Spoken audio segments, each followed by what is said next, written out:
Level 1, the shorty. You're 14 years old. You live in Parkway Gardens, where the poverty rate exceeds 40%, and gunshots are the soundtrack to your sleep. You see the older guys. They wear designer clothes. They have money.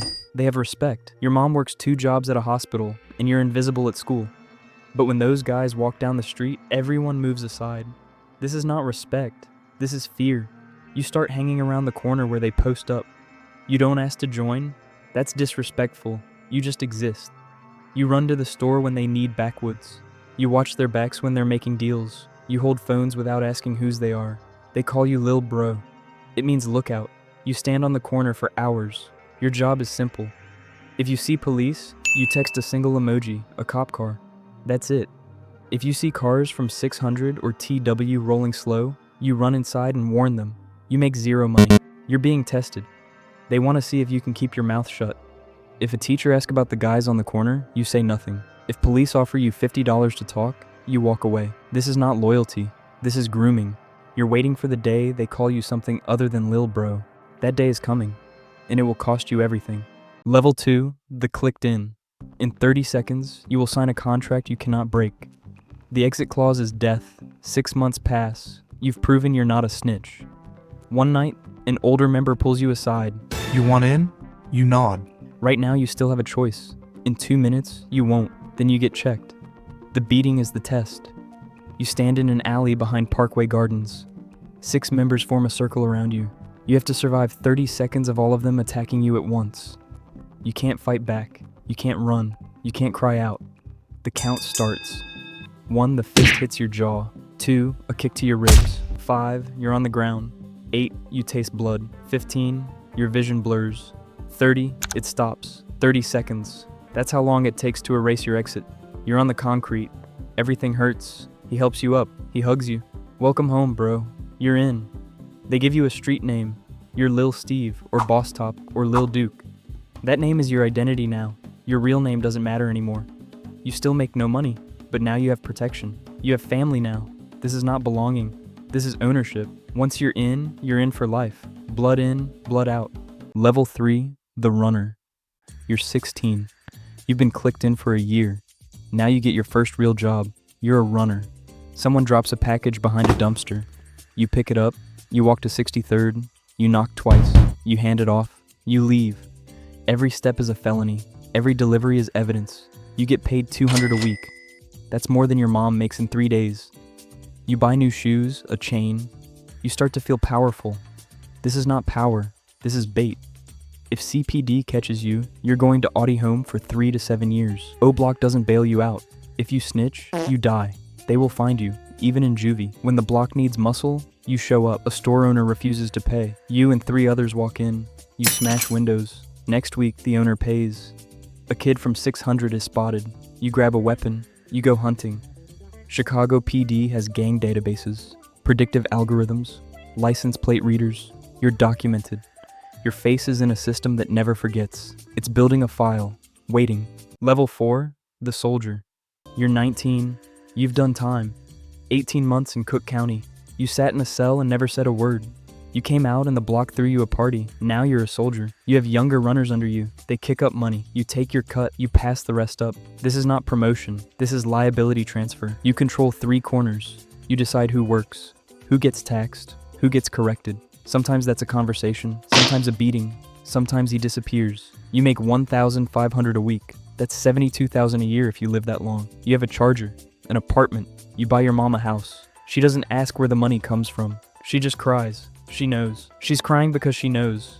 CPD knows your face. You're in the database. Verified gang member. You can't leave. O-Block is everywhere. Chicago, Atlanta, Phoenix, LA.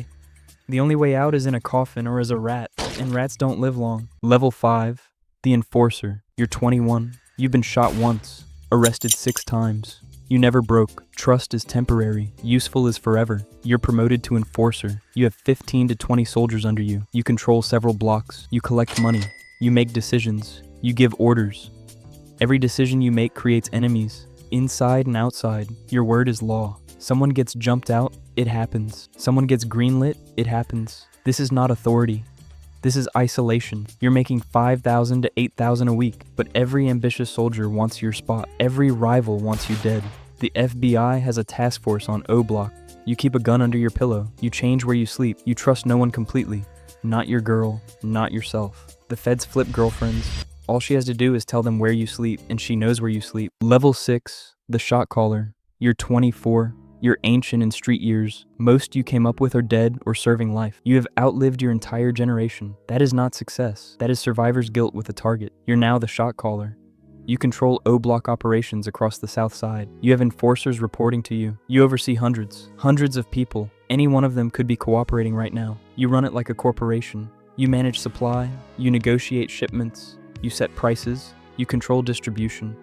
You launder millions through car washes, studios, construction companies. You're pulling in 20,000 to 30,000 a week, over $1 million a year. You live in Chatham. You drive an Escalade. To your neighbors, you're a successful businessman. This is not success. This is a performance. The FBI has a wire on your phone. You know this. So you meet in person, you speak in code, but codes can be broken, meetings can be recorded, people can be flipped. You're also connected to shot callers in prison. They send orders through lawyers and coded letters. When they say move, you move. When they say someone dies, that person dies. That's how much power you really have. You're powerful, but you're not free, and the cage is closing. Level 7, the cell. You got arrested. The feds built their RICO case. You're looking at 30 years, no parole. Prison is where O Block really lives. On the streets, you were powerful. In here, you're a king. This is not power. This is a simulation of control inside a cage. You're sent to USP Terre Haute. Within a week, you've connected with other O Block members. They run the prison. You become a shot caller inside. You control your cell block. You decide who gets protection, who gets stabbed. You control 200 feet of concrete. The guards control everything else. Your girl visits once a month. She brings news. Takes your orders out. You're in a cage, but you still have power. You run the prison economy. Drugs through corrupt guards, phones through drones. You tax everything. You order hits. A guy cooperates. You make a call. 3 days later, he's dead. A rival transfers in. You give the order. He gets stabbed. Prison is your empire now. You have respect, authority, control. The only thing you don't have is freedom. Level 8, the end. You're 35 years old. You've been in O Block for 21 years. You've been shot 4 times. You've killed 3 people, maybe more. You've been to prison twice. You've made hundreds of thousands, but you've lost it all. You sit in your car outside Parkway Gardens, your mom's apartment. She's old now. She's 58. She looks 75. That's what grief does. She cries every time she sees you. She begs you to leave.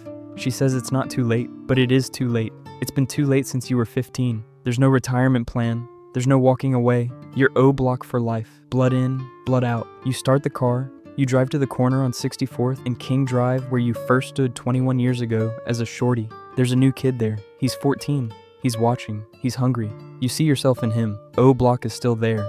The cycle is still running. And there's a 14-year-old on the corner right now. Watching, waiting, hungry. The question is, how long until the countdown reaches 0?